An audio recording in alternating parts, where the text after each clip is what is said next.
The federal government's role in health care is under the microscope right now as President Obama pushes for health care reform. By October, our Dana Bash has been looking into Canada's system, which covers everyone, and it's free, but there are drawbacks. Let's go to Dana. Dana. Wolf, when the Senate's top Republican speaks out against a government-run health insurance plan, he says it could lead to government control of the health care system. And he warns the U.S. could end up like Canada, with treatments delayed or denied. So we came here just north of the border to Ontario to see for ourselves and separate rhetoric from reality. We gonna feed the fish? For Shona Holmes, simple pleasures, playing with her dog, walking in her garden, are a gift. 4 years ago, she was diagnosed with a brain tumor, told if it wasn't removed, she could go blind or die. I'm sure you're blind, no doubt at all. And I realized right after the surgery how bad my vision was. Because Shona is Canadian, but for her surgery, she went to the U.S. because it would have taken 4 to 6 months just to see specialists in Canada's government-run healthcare system, the only option here. All my life I've lived in this country with public health insurance. And I always thought that I would be okay, that everything would be fine. So this is basically all of the surgery. Shona's bills at the Mayo Clinic, where she was treated, totaled $100,000 she borrowed from family and friends. And that's the stuff that I find so tragic.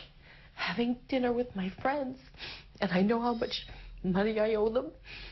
Republicans in Washington are seizing on Shona's story and other accounts from Canada to warn against government involvement in health care. How are the rooms running today? Dr. David Zelt is Chief of Staff at Ontario's Kingston General Hospital. GOP Senate Leader Mitch McConnell singled out Kingston as Exhibit A of staggering delays in Canadian care. We played Zelt the speech. Knee replacements. Well, at Kingston General, the average wait is about 340 days. Zelt's response, McConnell is exaggerating. Average time to get a knee replacement here is 91 days. But he does admit in Canada's system where the government covers everyone, there are limits and shortages. Some patients do have to wait. I'm not going to say we don't have issues, but again, if you take the other side of the coin, these patients have access.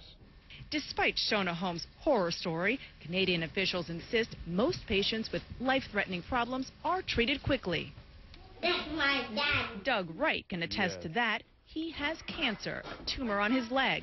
He's got the money to get care in the U.S., but says there's no reason. I've not had to wait. I've seen, some of the best specialists in the country. And though taxes are high here, he and others remind us Canadian health care available to all is free.